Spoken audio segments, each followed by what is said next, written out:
Now, I'd like you to meet two more of my officers, Mr. McGregor and Mr. Forsyth. This gentleman is our friend and neighbor across the border from our station, Mohammed Khan. Mohammed? Oh, honored, Khan Sahib. Khan Sahib. A very great pleasure, gentlemen. And now, Khan Sahib, if you'll grant me a few moments' private conversation, there are a few things I'd like to discuss. Well, I'll be at Mohammed Khan. The enemy himself. And I thought we came here for pig sticking. Mr. Forsyth, let me give you some advice. Never make fun of Army intelligence. Thank you, Mr. McGregor. And now, I believe we had some unfinished business. Oh, yes. The little slow-eyed number on the bench. Right, heads or tails? Don't bother, Mac. Look over there. Your ward has beat us to it. Well, can you beat that? Well, I suppose we'll have to rescue him again, Forsyth. Just what I was thinking. Come along, old man.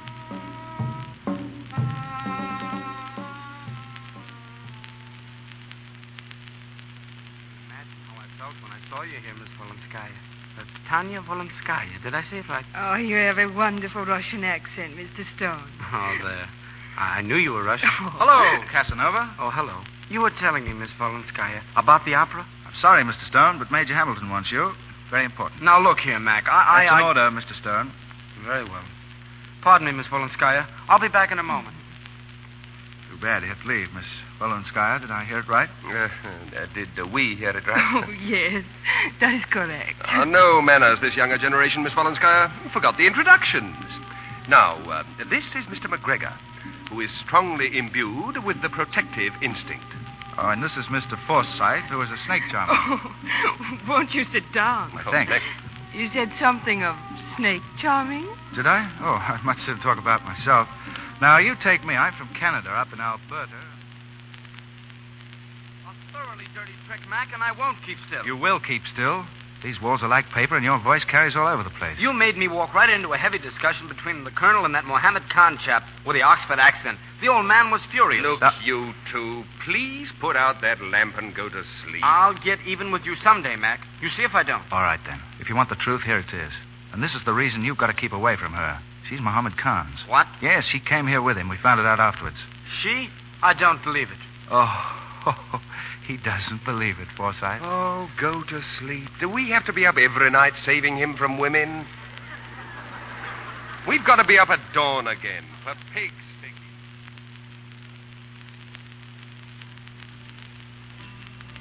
Pasting your tent will not settle your problems, Mohammed Khan. Perhaps not, Tanya, but it will help assuage my anger. Is the great Mohammed Khan angry at the unexpected? You don't understand. I laid a trap for this wise old fox of a British colonel to fall into.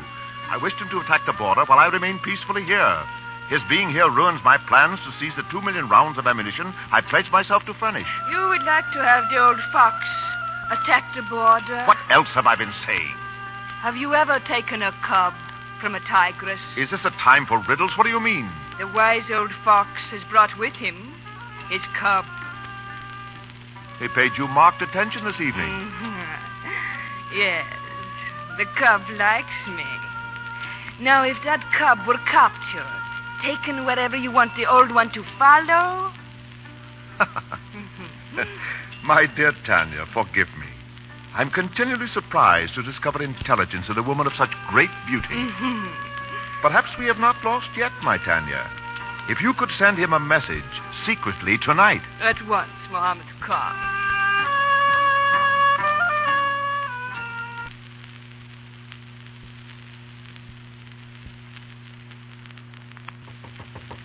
Who is it? Who's out there? Open the door. Hey, that sounds like Major Hamilton. Of all times to wake a man up. McGregor. Forsyth. Yes, sir. You'll go to the colonel's quarters at once. Yes, sir. Anything wrong? Mohammed Khan and his men have decamped, and they've taken young Stone with them.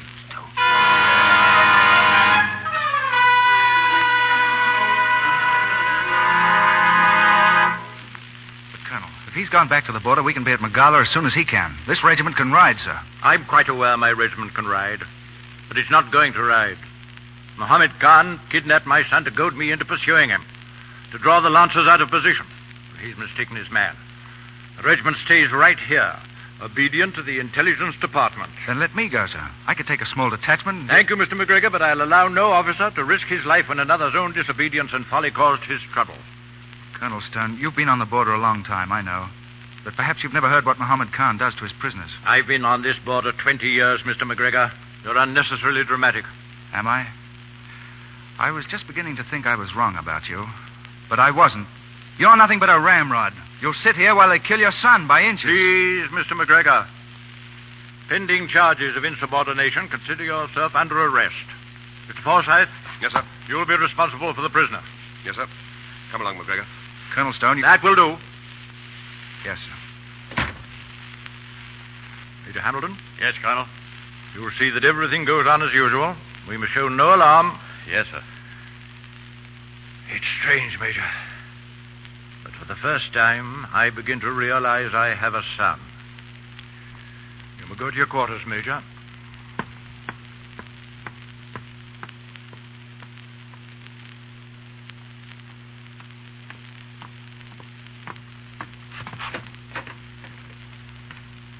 Well, you spoke your mind. If there's any virtue in that. Regiment. Duty. You're improperly dressed. The old stuffed shirt. Why, I could... Ah, look here, man. Get some sense. You imagine it was easy for him to do this? Well, why not? He'd do the same to any of us. That's where you're wrong. I watched his face. He was as white as a sheet. Well, isn't that nice? That's being a man and a soldier, I suppose. Well, if it is, I don't want any part of it. Look, Mick. Did it ever occur to you to wonder why a handful of men have managed to order the lives of 300 million people out here in India? It's because he's here. And a few more like him. Men who put their jobs ahead of everything. Neither death nor love can move them from it. And when his breed dies out, well, that's the end, dear Mick. Huh. You're on his side, are you? Well, I'm not. He can sit over there and hug his duty all he wants to, but I'm going to do something. I'm going after that kid. Oh, really, Mr. McGregor? You place me in a most unfortunate position. Now, listen, Forsyth. I don't want any trouble from you. Maybe you never heard what Mohammed Khan does to his prisoners, Mr. McGregor. I'm going to go in native costume. I'll get by all right. But I'm going. Oh, very well. When do we start?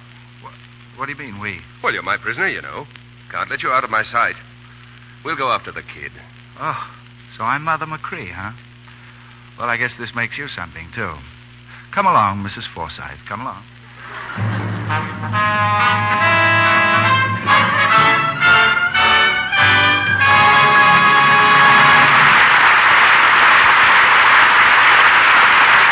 We pause for station identification. This is the Columbia Broadcasting System.